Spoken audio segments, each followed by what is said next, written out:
Good evening, ladies and gentlemen. Welcome to Secrets of the Sire. We do this every Wednesday night, 8 p.m. Eastern, talkradio.nyc, and streaming live on facebook.com/Secrets of the Sire. I'm your host, Michael Dolce, and as always, joined by my very surly co-host. Oh, wait. Oh, you're supposed to give my name, though. You know what? This is I was actually waiting for the reaction. This is kind of what's kind of messed up. What messes me up every show is that I actually have to share with the video. Yeah. And so I'm in the midst of sharing it when you're introducing me, and then I never get a chance to you like have make to an do impression. actual work. I'm actually working, but you're blindsiding me. You can't do work and talk at the same time. No, and I never could, and I never said I could even in a job interview. What I kind of do every single week. What? Like I am literally carrying on an intensive conversation with you while at the same time scrolling down Good on our for you. Facebook There's page. stuff I can do that you can't. Facebook. I don't think that's possible. Well, play bass. You can play bass.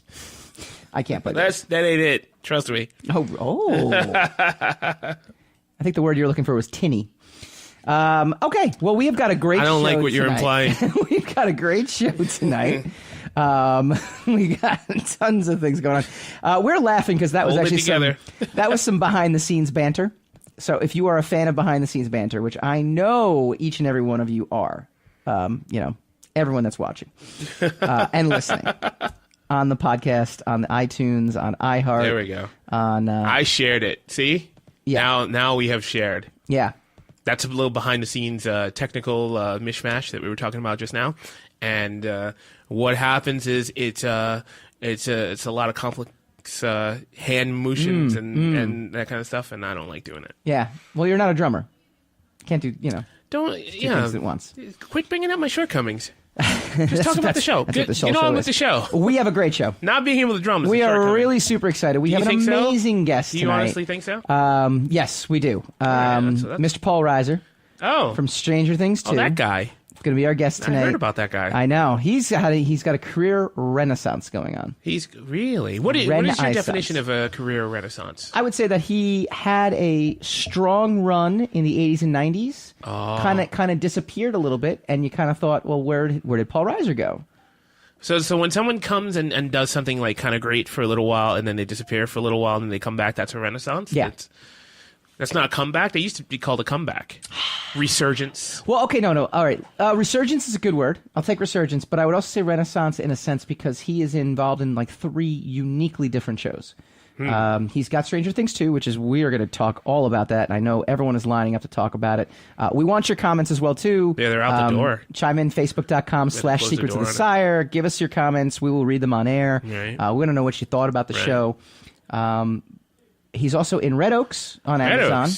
Oh, that's and interesting. he's coming up with a new show called There's Johnny, all about Johnny Carson, but it's a fictionalized series. Really? Yeah, with actors Is and that stuff. going to be on totally network television? scripted. No, that's another No, streaming. that is another streaming. So It's on he's Hulu. like the king of the streaming services. Yeah, he now. really is. He didn't even know what that was like 5 years ago, but Well, now he knows. None of us knew what it was 5 years ago. It's true, right? I know, it's pretty amazing. So, all right, good for Paul Reiser. Yeah, it is good for Paul Reiser. Like, I feel good about Paul Reiser. I disagreed with something. I strongly disagreed with something he said in the upcoming interview. But I will talk about it. You're a fortune teller, and you know exactly what it's going to say. I know exactly what's Plus, going to happen. we recorded it last night. Yeah, exactly that. And Behind the curtain. I will talk about it after he has said it. All so right. that makes more sense. Let's do a little housekeeping, and then we were going to get right into it. We want to get into your thoughts on Stranger Things 2. I want to get into your thoughts on Stranger Things 2. I want to get into my thoughts most especially. I really only care about my thoughts. Who was the first your? Because you said your and my. I was talking to the camera. The people that are watching I don't look us. at the camera, so I didn't realize you were speaking about it. Facebook.com/Secrets of the Sire. We're on Twitter, Michael_Dolce. Instagram, MDolce64. Check us out on iHeartRadio, SoundCloud, iTunes. Go Secrets of the Sire. We're on Alexa. Again, download the Spreaker podcast radio player. Alexa, open Spreaker. Alexa, open Secrets of the Sire. All right, we have been dying to talk about this. It's season 2 of Stranger Things. Stranger Things was like the biggest thing in the world. And if you recall, if you were a listener of this show, we had actually 3 different fans/friends of mine on the show last year. You actually were not on the show at this point. No, I wasn't. And they had to argue a show that I should be watching. And whoever won is the show I would watch. Now, we gave it to Brian Phillips because he's a patron. That means he actually contributes money on our Patreon page, patreon.com/Secrets of the Sire. So it didn't matter what they said. Right. He was going to win. He picked Doctor Who. Oh, so he didn't win. But Keith, no, he did win. So we said, okay, Doctor Who, we're going to do. This is a different kind of story. I thought you were telling it. I thought you were talking. Keith McCormick actually said Stranger Things. Hey, Mike, you got to check out this thing called Stranger Things. It's really big. It's got this 80s nostalgia thing going on. It's kind of part Goonies, part E.T., part creepy thing, whatever. Creepy thing, whatever. And he made a very convincing argument. And eventually, 8 months later, I watched it. So now we're here with the sequel, and everyone's talking about it. A year and 8 months later. No. Really? Yeah, no. You watched it 8 months later? From when it actually debuted over the summer. It debuted. So, I don't know. So we're here 3 about... months, 2 months later, something like that. Yeah, we're here exactly. So it's really fresh. It's really 4 fresh. months later. It is really fresh on my brain. You did. I did remember that because you were talking about that a couple of months ago. About 4 months ago, that you had finally seen it, and then your knowledge of it was so fresh it actually outweighed mine. Yeah, because I had seen it a year ago. So yeah. Well, what do you think? I'm gonna turn the floor to you. Give me. Don't start with me. All right, I'll give you my impressions. Yeah, right. Yeah, let's start with you. A couple things that I liked. I don't agree. I'm gonna give you. Oh, I'm sorry. I'm gonna give you some likes and dislikes. I'm gonna give you thumbs up and thumbs down. See, Alpha Intern, you need to write some better bits for us. Okay, so thumbs up, thumbs down. No, we need to come up with. We need to fire Pete. We need to. Peter hasn't showed up here. Our occasional staff writer Peter Aiken is not here. I thought Dustin Lucas. I thought the dynamic with them, trying to impress MadMAx, kind of felt like Turtle and Drama from Entourage, which I actually really liked. Because I was a big Entourage fan, and they were always like my favorite characters on that. So very, very cool. I think it started getting interesting to me when Paul Reiser, ironically enough, who is our guest tonight, came on and got involved. Because then all of a sudden, I said this to Paul. I said it seems very character driven, right? This season was more character driven than event driven. I think the first season set up an event, right? Will disappears, boom, characters react to it. You learn about characters through this event. Mm-hmm. Whereas this this season is okay. You know the characters, and they've gone through this dramatic year essentially, and a year later, and how are they reacting? How are they dealing with it? But we know them. We kind of love them. We kind of care for them, or we dislike them, depending on how what you feel about them. And now it's it's told through that lens rather than the event lens, which was okay to me. It was a little slow at the beginning, but then when Paul Reiser came on with the government, and it's like, oh. Now we got it got a little intrigue. Hopper and 11, love that storyline. I thought that was actually one of the best storylines from that because it actually showed Hopper progressing. You knew he had loss, and now you kind of see him filling that loss with her presence, and she had loss of a father figure, even though the father figure was evil, Matthew Modine, and then you kind of get that back as well too. So a lot of cool things there. There were some stuff I was like meh with. I think overall, and I'll get into my meh, but the meh will be, we'll do and meh. No, and meh, that's both bad, right? Yay and meh. So my yays. You gotta write this stuff down before Alpha we Intern. I know. I'm gonna blame it on her. What are you gonna blame? All right. Okay, that's fair. Well, it's easy because that's fair. She's the intern. Yeah, and she doesn't have a mic. That's why I'm doing it. See, it works out pretty good. Yeah, well done. We're only kidding. No, no, terrible. Up on charges.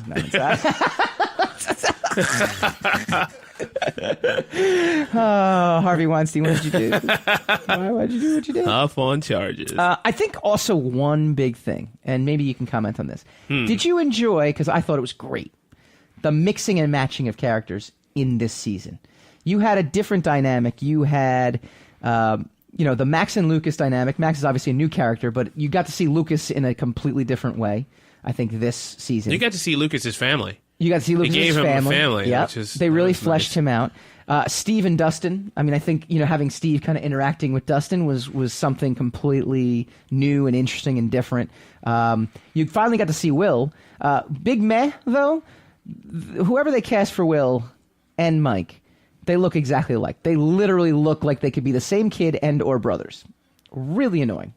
All right.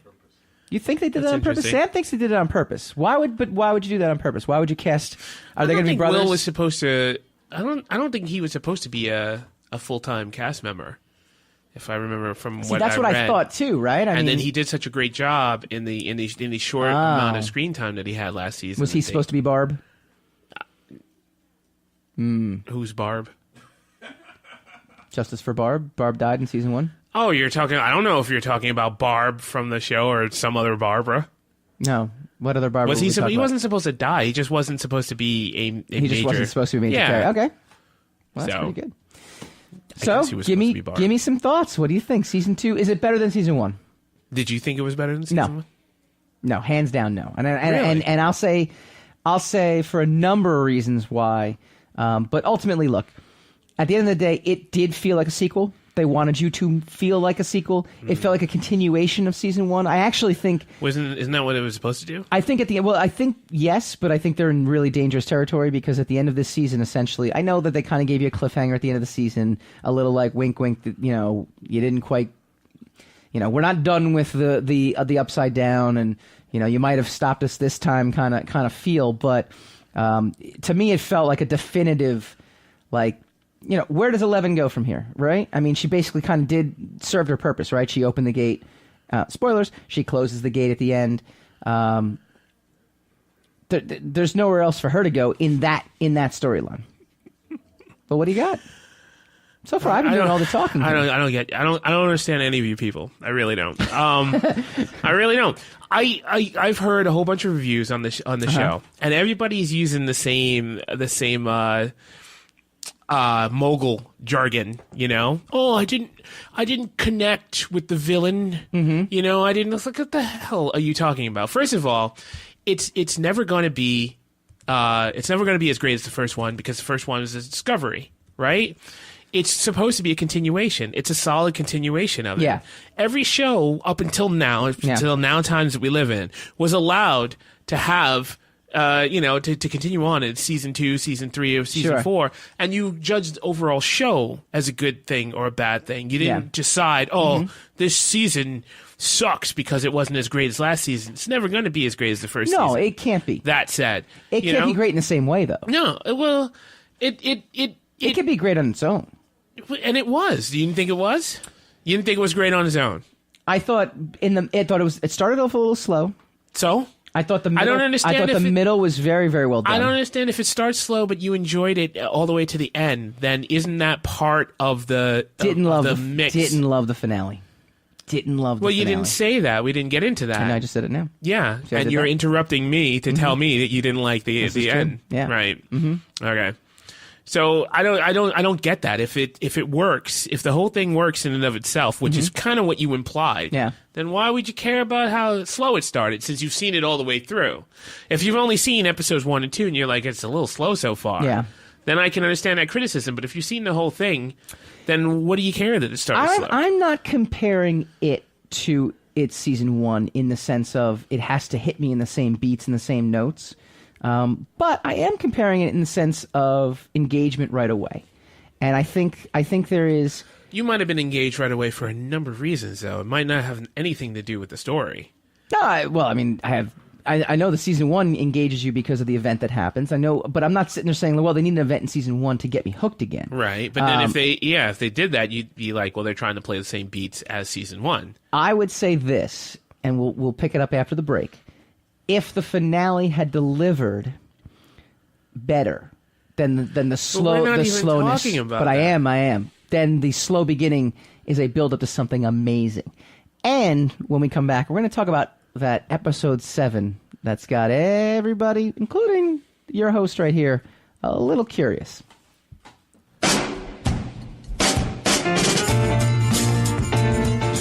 You're listening to the Talking Alternative Network.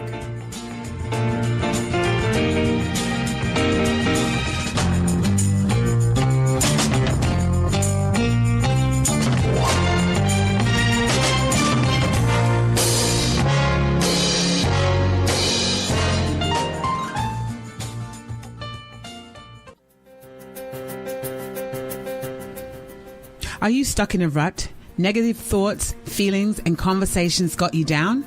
Hi, I'm Noreen Sumter, the Potentiator. Tune in every Tuesday, 9 to 10 Eastern Time, and listen for new ideas on my show, Beyond Potential. Live life your way on talkradio.nyc.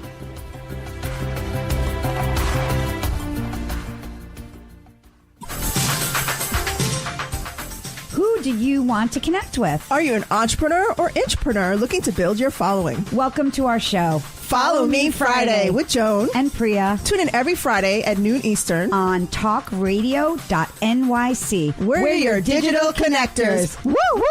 What's that?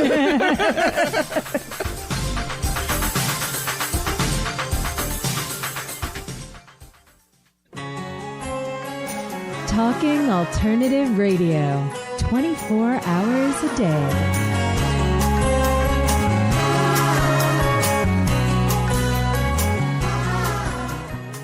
I used to work for one of these news websites. I mean, you would basically scour news, find what was news about that news. Don't most of them just steal news from other sites? Oh, well, you're not stealing, you're quoting. It's much different. Oh, okay. It's much different. All right. I'm going to quote your car after we leave this evening. Secrets of the Sire.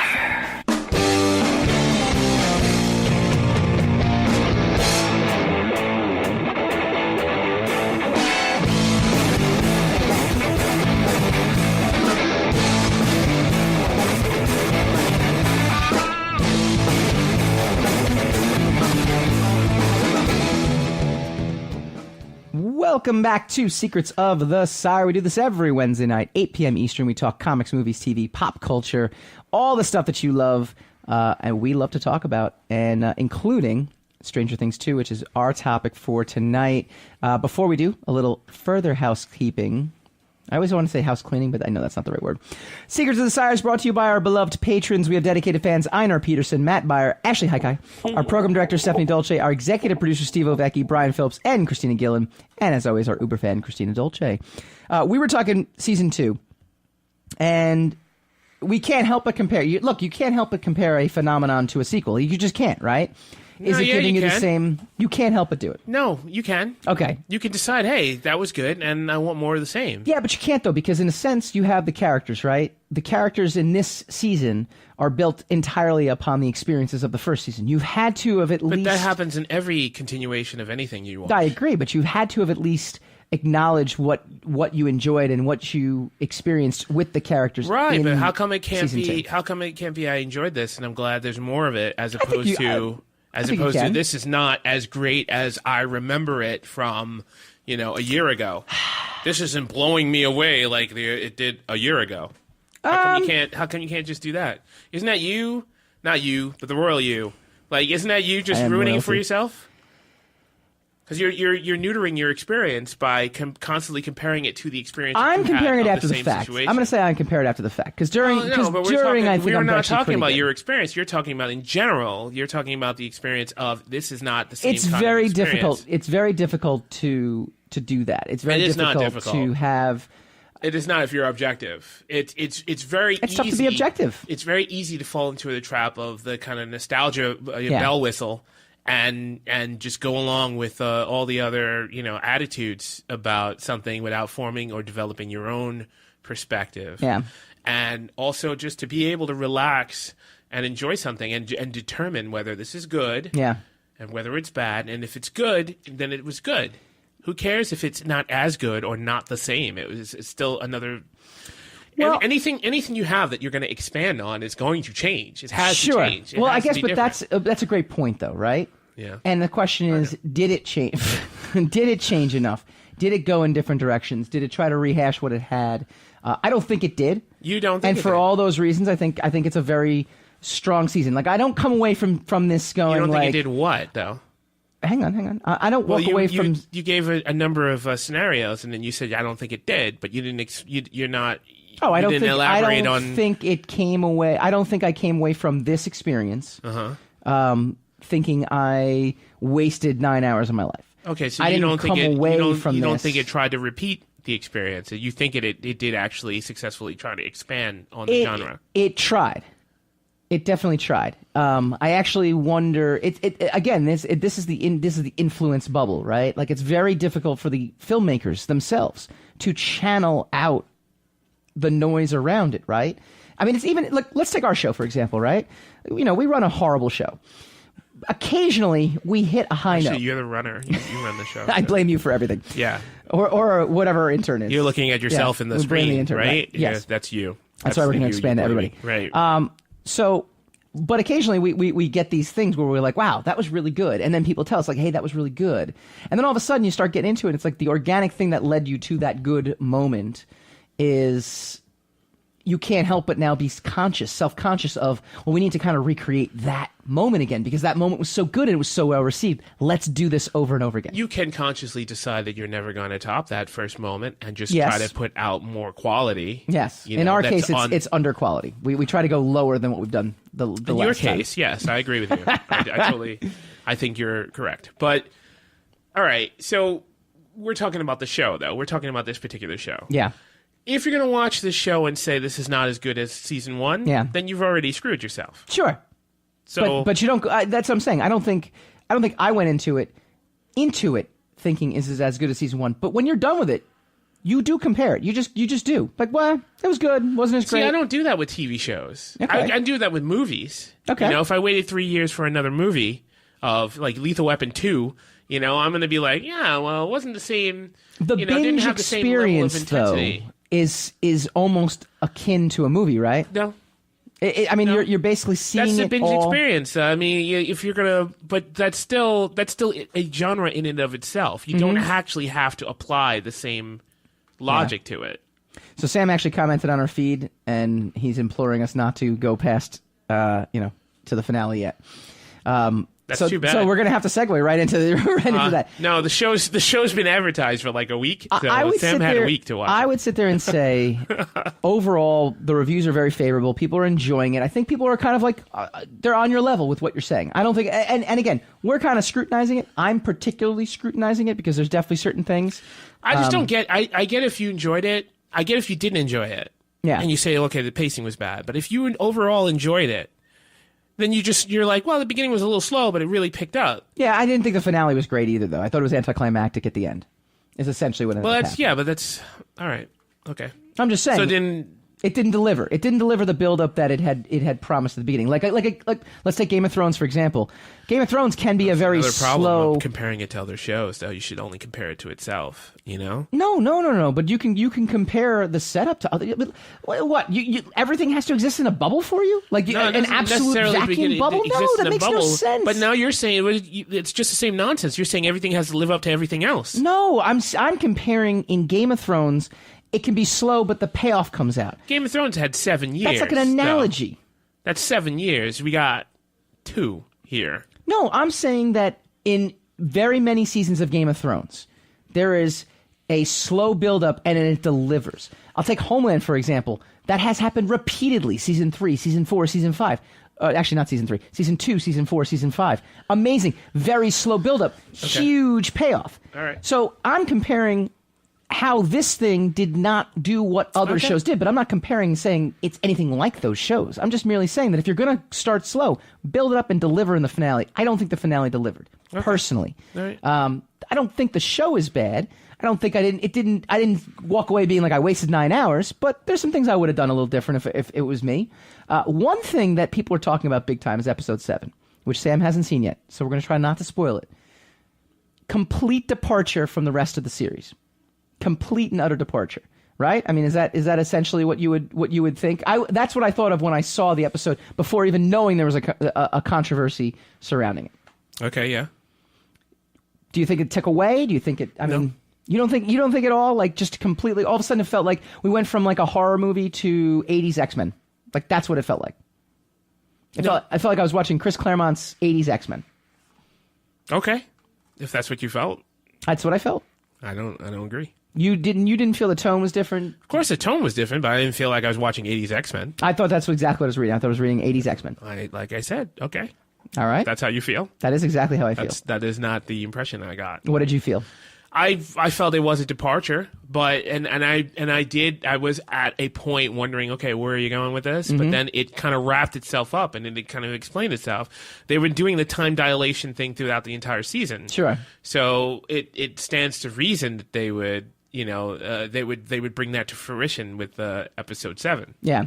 So it wasn't that jarring to me. You know. Also, the other thing is, if you're going to talk about the binging phenomenon, the next episode was 40 minutes away, so it's not like you had to wait a week. It's not like they made you wait a week. It's a great point, though. I actually thought that if you had to wait a week, then there would have been hell. I mean, there would have been fire and brimstone. Maybe. Twitter. I don't know. Because stories are not yours to manipulate. Yeah. Stories are manipulating you. You don't manipulate the story back. A lot of people don't understand that. And if you're being manipulated by the story, that means the story is successful. Yeah. If you're watching something, you're like, what the hell's going on? Why can't we just do something, that I want to do? Why can't we move forward? Or why are we moving backwards? And the story is actually working. Yeah.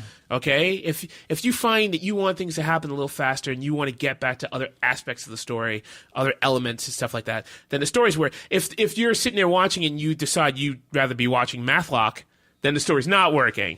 But if you want to go, but if you're also sitting there questioning, if you want to see other parts of the story, if you want to get to other aspects of the story, then it is working. Yeah, and you're being manipulated, but it's all right to be manipulated because that's what we signed on for.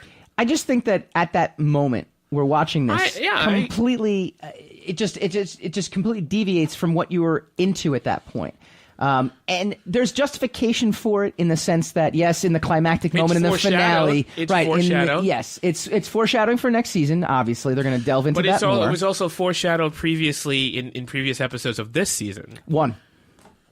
One, and then maybe the one episode with the mom and stuff like that. No, yeah, exactly. It was foreshadowed a couple of times. The fact that every time she puts a blindfold on and she goes someplace else, all of that aspect bringing that to its clarification was foreshadowed throughout. So I don't get the consternation on that one. One other question that I had, and I want to know what you think on this. Did we overdo it with the 80s references? And this goes back to what I kind of said earlier, right? Like you can't live in a bubble. If you're the Duffer Brothers, you can't help but live. I mean, you have to literally would be a shut-in and not read any press and not hear anything and not hear any fan reaction. Did we overdo it with the nostalgia? Because you had the Gremlins nod with Dart.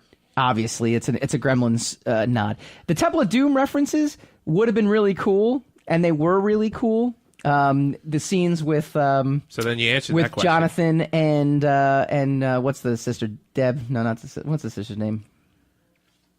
We're very professional at what we do here. With Mike's sister. It was a nice little tongue-in-cheek nod to Temple of Doom. The scene with Indiana Jones and So then it worked then.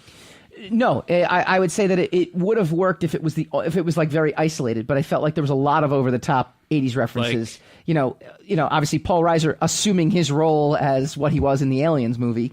You have the kind of, I mean, very, I don't know. I felt more like they were really like wink, wink, wink, like nod, nod, nod. We know you like this stuff.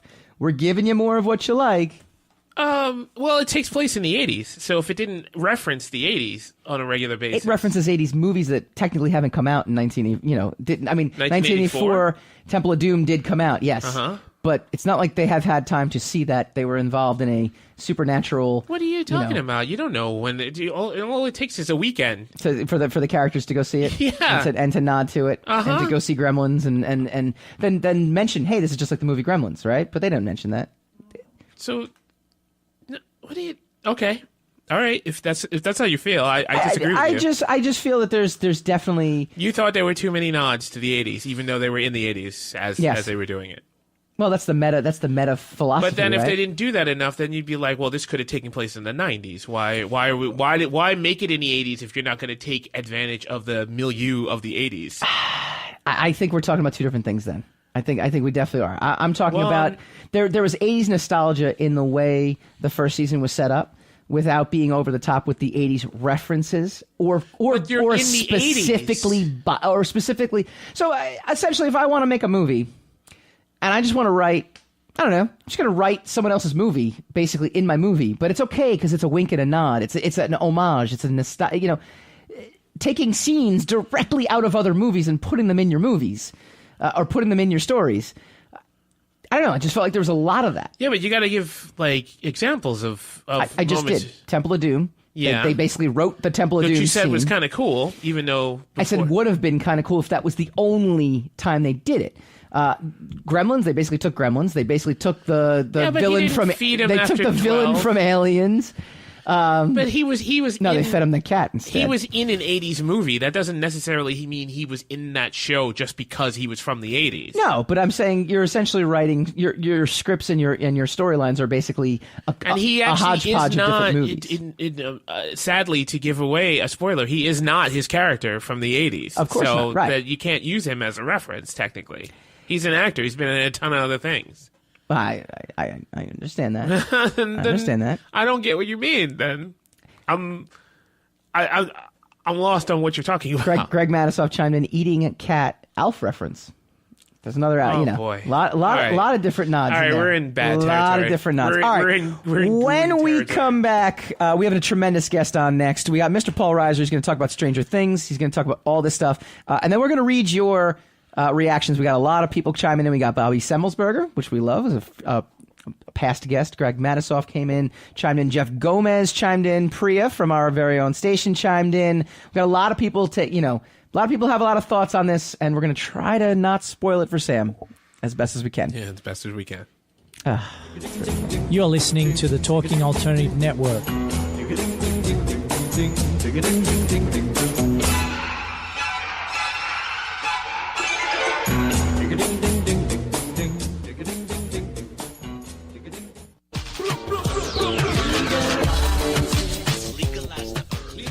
If you have an interest in marijuana, you want to know about marijuana, law, policy, and culture, then feel free to join me, Joseph A. Bondi, every Friday at 11 o'clock in the morning on my show In the Know 420 on TalkingAlternative.com. Legalize the herb to continue to resist the passage of this necessary legislation. Hi, this is Rob Kay. And I'm Callie Alpert. And we're hosts of The Rob and Callie Show. Are you looking for a show that talks about real stuff like life, love, the pursuit of being yourself? Then you have come to the right place, because we cover topics ranging from chivalry to gratitude to your relationship with money and everything in between. So listen to us on The Rob and Callie Show, Tuesdays, 8 to 9 o'clock Eastern Standard Time on talkradio.nyc.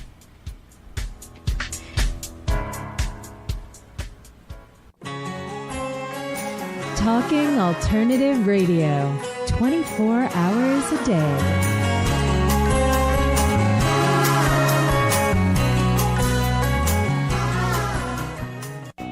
Now in theaters, Beauty and the Beast is out, and there's big controversy with two because of the supposed gay relationship that takes place, And I thought the real controversy would be about the bestiality. Bestiality is not a problem. Oh, yeah. It's just yeah, homosexuality. We don't like that. Having sex with a giant beast, that's all right. Secrets of the Sire.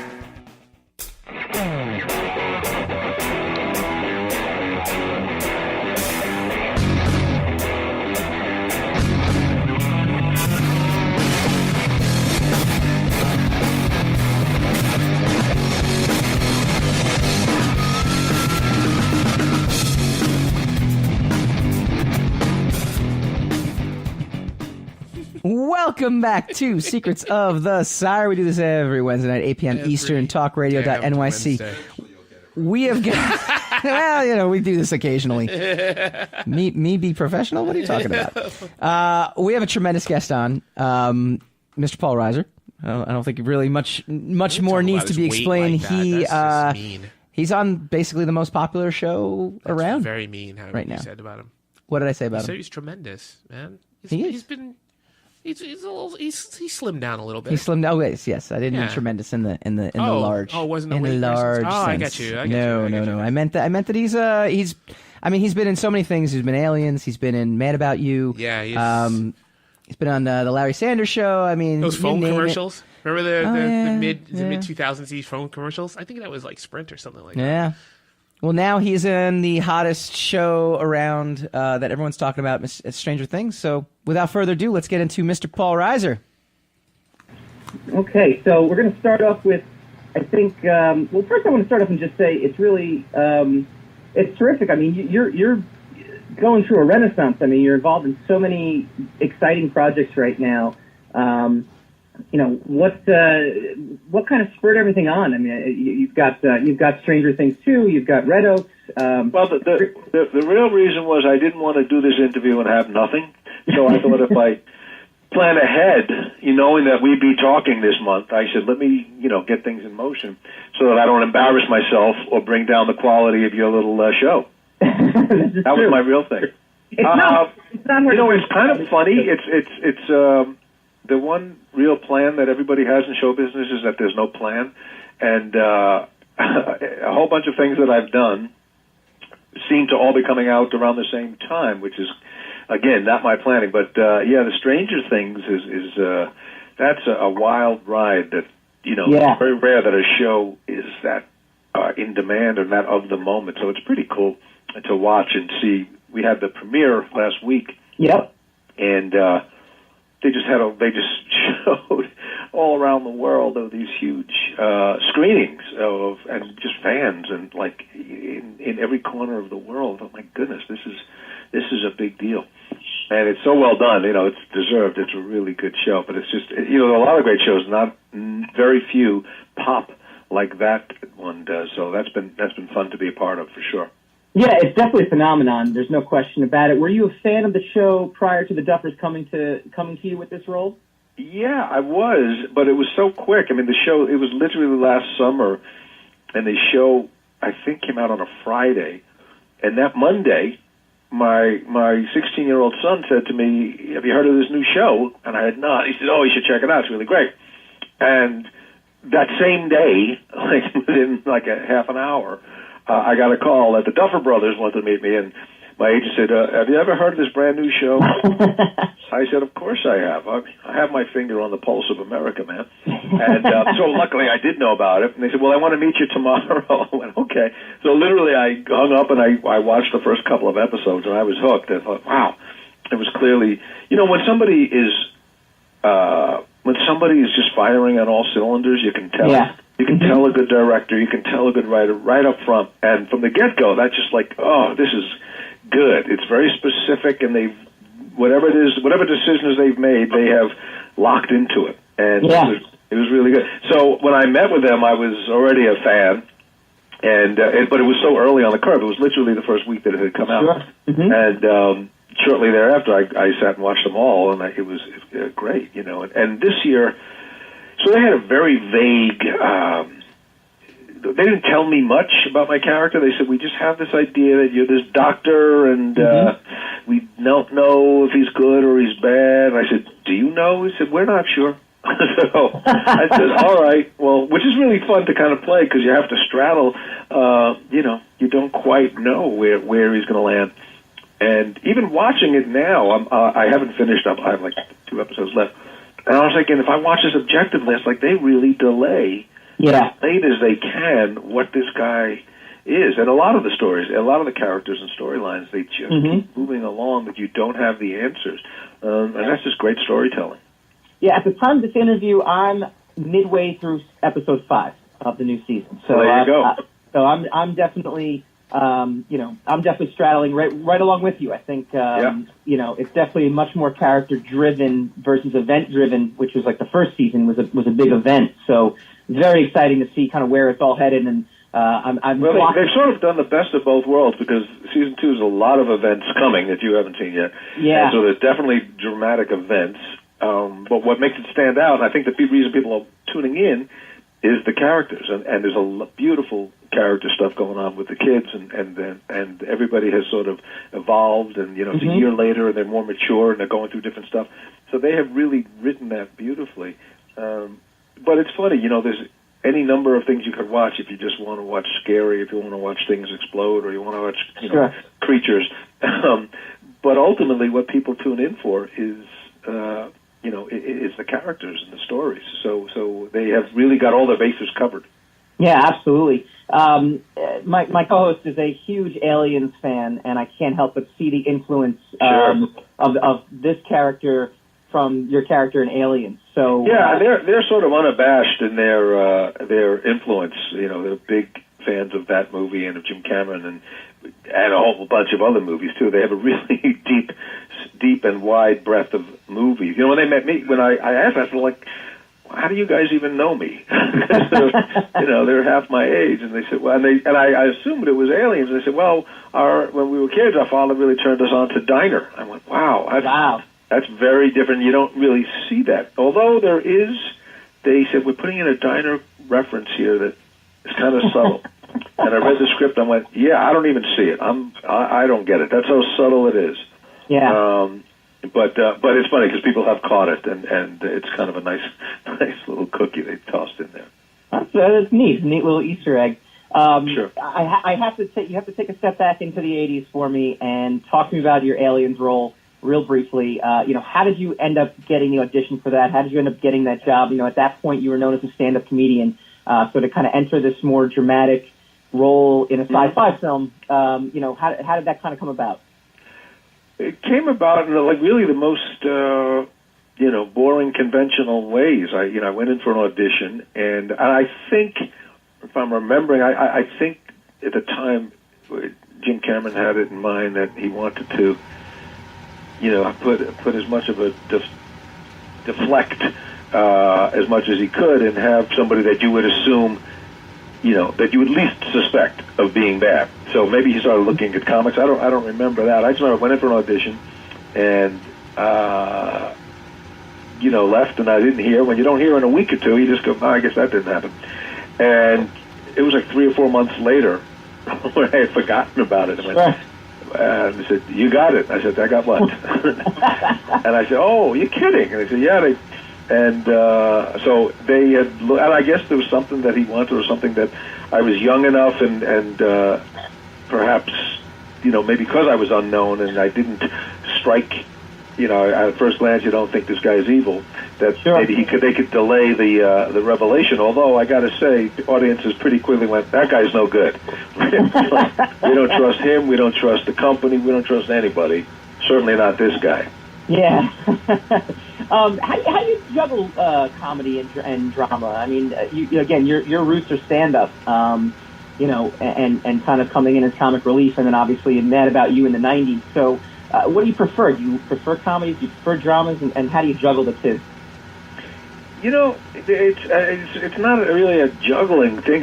Certain things, the story and the piece that you're doing will dictate what it is that you're bringing. Like this is, Stranger Things and Aliens is certainly not comic. To me, I actually love the things that I write, and the things that I love watching are things that actually straddle both. And Mad About You was certainly a comedy, but I think the pieces that people remember, as well as the comedies, is the dramatic moments or the emotional moments or the connections. So it's sure, and they work together. Sometimes to me, a great scene is when we have a touching moment, and then you can have a funny moment right in the middle of it, and they service each other. You care more about the drama because you've enjoyed and you've laughed with these people, and sometimes you need a joke to sort of pop the moment. So they really can work together. I mean, it's certainly in Stranger Things, it's certainly not funny, but and the character was certainly, his job was to sort of put everybody at ease. That was really clear intention, and knowing full well that this town has been screwed by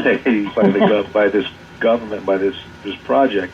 Sure. So, as a character, I knew what I was coming into, and it was like, listen, I know you don't want to trust me, but I'm going to have to ask you to trust me. Usually, when somebody says trust me, it's because you're not supposed to trust them. I always love when Trump says, yeah, believe me. I went, well, why'd you say believe me? I would have believed you right up to the point you said believe me. Why did you assume I wouldn't believe you? We kind of touched upon it a little bit, but, the 80s nostalgia aspect to the show, I mean, it's big everywhere. Even, another series you're involved with, Red Oak, has this 80s nostalgia theme experience. What do you think is so fascinating about this decade that has got people kind of coming back to it? I don't know that it is. I don't think there's anything particularly more interesting about the 80s and the 90s or the 70s or the 60s. I think what happens is filmmakers come of age in a certain time, whenever it is they were born, and they go back to their sweet spot. And so I think these guys were born in the 80s, so it wasn't really their time, but they grew up on those movies and felt an affinity to them. So that's where their creative sweet spot is. In Red Oaks, Greg Jacobs, who created the show and wrote it, he with his partner, but it came out of his life. He was in the 80s was working as a tennis pro, or at a country club, and he had all these stories. And he had worked with Steven Soderbergh for years. He was his assistant director and producer, and he would tell these stories. And one day Soderbergh says, "You got to write these down. There's a show here. That's a show." And it became Red Oaks. And it's funny, this other show that's going to air in November on Hulu, called There's Johnny, was a show I've been working on for years, and again, just happens to finally come together, and it's coming out now with everything else that's coming out. And it takes place in '72, and it wasn't really like because I was nostalgic, but it sort of, that was there from the beginning. We wanted to do a show about that period, I don't know. I mean, I wasn't longing for nostalgia, but it was a very interesting time. And '72 was when Johnny Carson moved the Tonight Show from New York to Burbank, and it sort of reimagined his show and really took off and became the cultural touchstone that it became. And it was an exciting time because I sort of gave birth to the comedy clubs and all of that world. And it was an exciting time historically too. It was, I mean, every period has their friction in their news, but it was Watergate, it was Vietnam, it was the very, very beginnings of women's lib and feminism, and East Coast coming to the West, and West Coast becoming more prominent in American culture. So, and largely, a large part due to Johnny Carson. So there was an organic reason we went there. And it's a mix too, right? It's a mix of both. Yeah, well, and we use actual footage, clips of Johnny, because it's behind the scenes of the Tonight Show. So it's about a 20-year-old kid who comes out from Nebraska because he sent in a letter and he thought he got an invitation. He thought he had a job, and he shows up and he had no job at all. But he was just a nice kid, and he sort of fell into it, and he ends up staying there. So it's really seeing that world through the eyes of this very green kid, and he meets this woman who's very Hollywood and very Beverly Hills, and she's never seen a guy like him, and he's certainly never seen a woman like her. Yeah. And so we have these stories, these fictional characters, all running around getting a show ready for the Tonight Show, and then when they see the show, it's actually Johnny, and it's actually the Tonight Show. So we don't have there's no actor playing Johnny, because I don't think you can do that. Everybody knows Johnny Carson pretty well. So it's really, and it's done pretty seamlessly, and when you see it, and to this day, when I see an episode, I keep being surprised, like, oh my gosh, there's Johnny. It's like that's why the show's called There's Johnny, because you just don't expect him to be there. And it's very comforting, for those of us who, there's a whole generation or two that don't know Johnny Carson that came of age after he was gone off the air. Yeah. And I hope they get a piece of what he was, but it's not necessary. You don't need to know Johnny Carson. It's not a show about Johnny. It's a show backstage, show business. But he was, for those of us who do remember him fondly, it's such a kick every week to see a little piece of him, and we integrate it into the story. A lot of times, we'd find a funny clip on Johnny's show, and we'd say, okay, how do we write backwards from that? How do we have our story collide with what happened on the air? And sometimes it goes the other way, and we write a story and we go looking for a clip to fit in. Yeah. But there is something about all these shows that you make a good point. I think there is when something is in the past, there's something sort of warming about it. It's safe. Yeah. There's so much news and there's so much alert and there's so much information, and it's constantly moving, and it's tiresome and it's exhausting. Yeah. So when you get a chance to go back, even if it's a dramatic show or a thrilling show, there's a comfort that you have. And okay, this is in the past. I can go visit this. I've already lived through the '80s, so now I can enjoy it with a little bit more with the distance. Yeah. It's funny. You said a couple things that I thought was of interest. One, did you, as a stand-up, perform on Johnny Carson? I'm a big fan of I'm Dying Up Here on Showtime, and that's the mecca for all the comedians in the '70s. It certainly was. Yeah, it certainly was for all of us starting out. The Tonight Show was the place to go, and it was Johnny. It wasn't the show; it was Johnny. It was Johnny's approval. And so when you get to do your first shot, it's a big deal. It was certainly a big deal for me. I actually only performed stand-up one time. Okay. My first time, 1982. And there's footage out there. I don't know why it's the only one that's ever out there. And I look like a 7-year-old. It's like my voice was high. I was nervous. It didn't sound like me. And it was, I go, gosh, I went a long time without laughs. And but when a few years later, I started doing the show pretty regularly with Johnny, but I didn't do stand-up. I would sit down on the couch, and I prepared material, so it's sort of a sideways version. You know, you prepare your stuff, but it was much more conversational, and Johnny would chime in with questions, and he would help you, and he was a genius. You know, he was really so good in a way that nobody has been since. He would, not only as a comedian, he'd know how to help you, when to come in, when to stay back, and he was a fan, so he wanted you to succeed. There was no competition. You know, he was the king, and you were the kid, no matter how old you were, but he wanted you to succeed. And when you did well, he did well. So it's funny you mentioned a little bit earlier, too, you know, the fact that we have all this noise and all this news and all this other stuff. One thing we have so much of now, too, is mediums to deliver content. I mean, your 3 shows that are coming out now or you know, are out now, Netflix, Hulu, Amazon, you know, 3 things that didn't even exist, you know, 5 years ago, 10 years ago in terms of that. What do you make of this phenomenon with streaming and this quote-unquote golden age of television? Well, it's interesting how quickly we get accustomed to everything. You know, there was a period, I don't know, 15 years ago where we didn't all have cell phones. Right. Or we had a phone, but we didn't have a device. It's like, and I don't remember anybody ever teaching like how to operate it. You just jumped in and like, I guess I got to get one of these, and suddenly everybody can use it and everybody can type. Everybody knows how to do it. And same with this. Like the first time you hear about it, it's like, what? It's not on TV. It's on the streaming, and then boom, and then now we're in, and the technology changes, and we all quickly got with the program. So for those of us making content,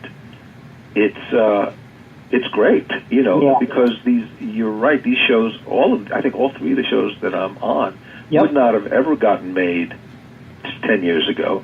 And, you know, there's people think there's a bit of a downside because there's maybe too much content and you can't get around to it. But I don't think that's such a problem because, like, the shows are not going away. So if you put a show on wherever, you know I get sometimes I'll get around to watching a show 2 years after it's been around. I'm busy. And then you sit down and go, hey, it's just as good. And some shows you want to, you know, Stranger Things, you want to watch it while it's going on because everybody's talking about it. Yeah. Or, you know, Game of Thrones. But a lot of things you're just like, all right. Like I just caught up with Fargo, you know, in its 3rd year. And I went, okay, I didn't lose anything. It's great. I get it now. So I think it's only a good thing. And a lot of times you come up with an idea that isn't necessarily going to be a big smash hit, or it can't necessarily run for 7 years. So now you can say, guess what? You can do a show that's only 10 episodes and you're done. And it'll live forever.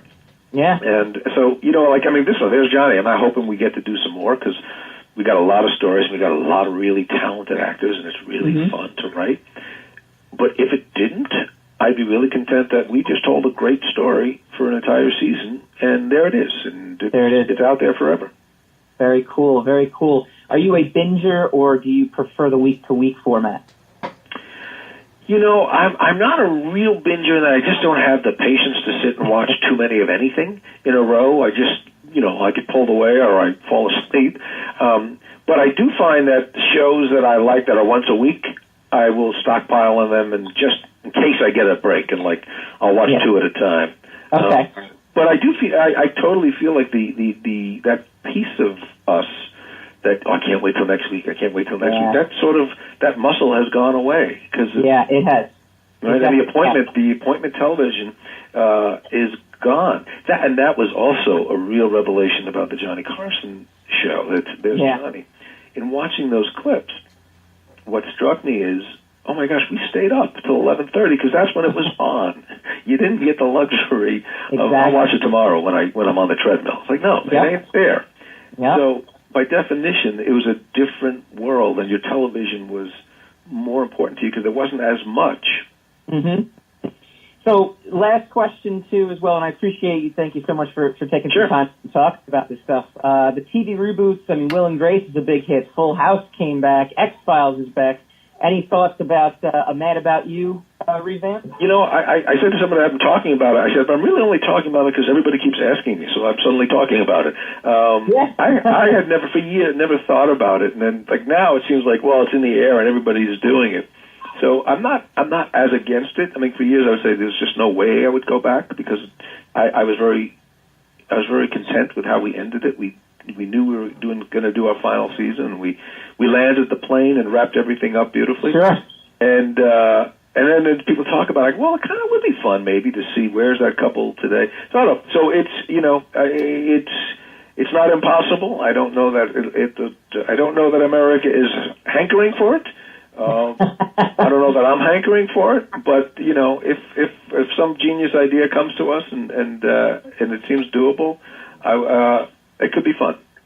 Cool, very cool. Paul, thank you so much again. I appreciate you taking some time out. And all right, well, thank you for your time. Appreciate it. Thanks, man. You're listening to the Talking Alternative Network.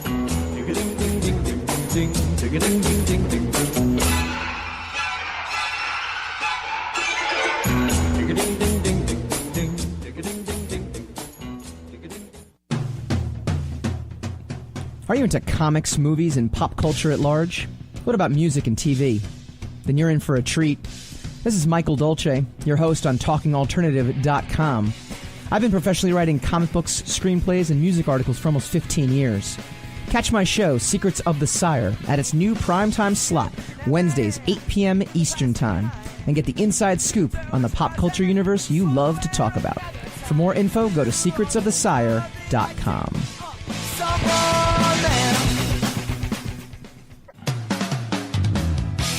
TalkingAlternative.com.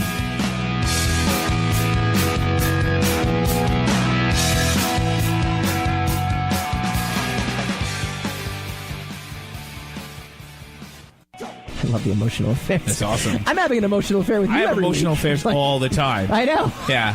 I didn't think that was an actual insult to other people, but well, you're not cheating on somebody. Well, if you can do that emotionally, I'm cheating on you right now. This is because I'm thinking about someone else. You're thinking about Peter. Hi, Peter.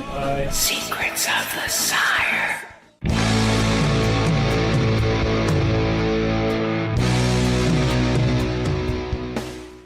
Want to thank our guests, Paul Reiser.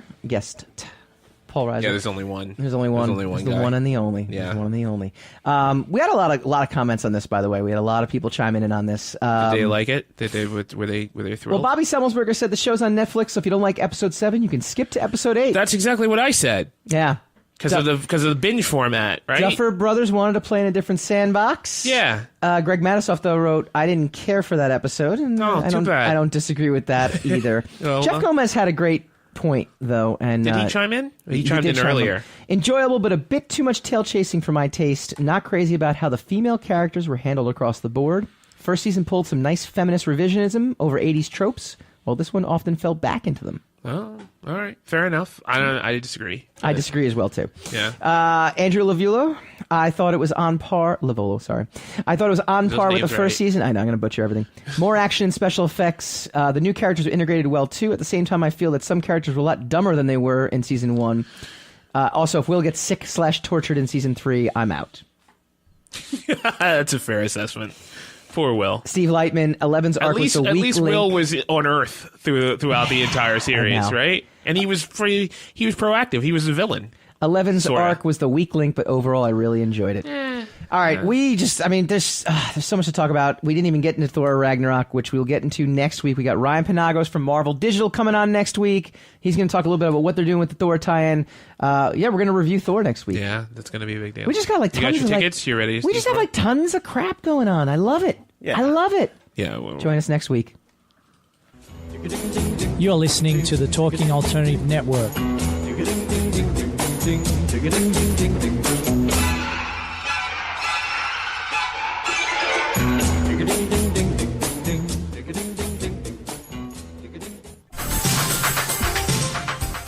Who do you want want to connect with? Are you an entrepreneur or intrapreneur looking to build your following? Welcome to our show. Follow Me Friday with Joan and Priya. Tune in every Friday at noon Eastern on talkradio.nyc. We're your digital connectors. Woo woo! What's that?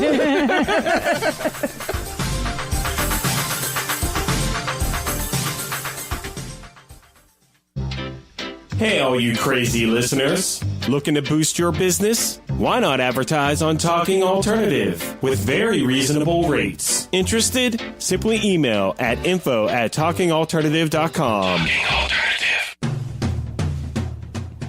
Are you into comics, movies, and pop culture at large?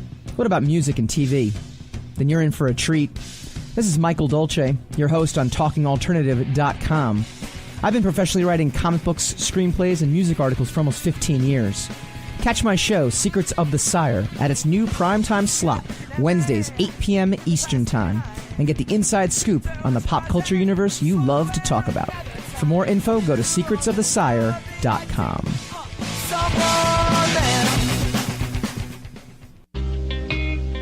You're listening to the Talking Alternative Network at www.talkingalternative.com. Now, broadcasting 24 hours a day. Talking Alternative.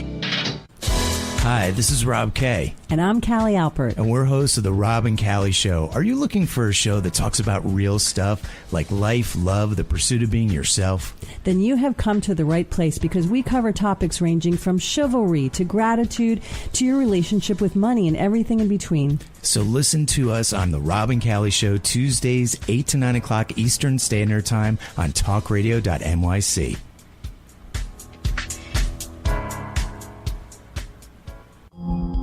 Are you a conscious co-creator?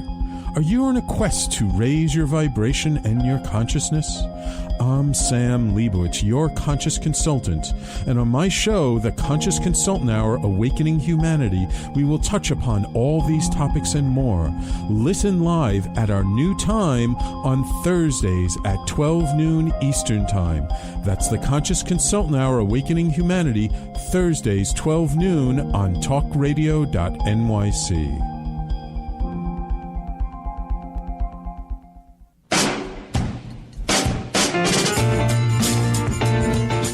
You're listening to the Talking Alternative Network.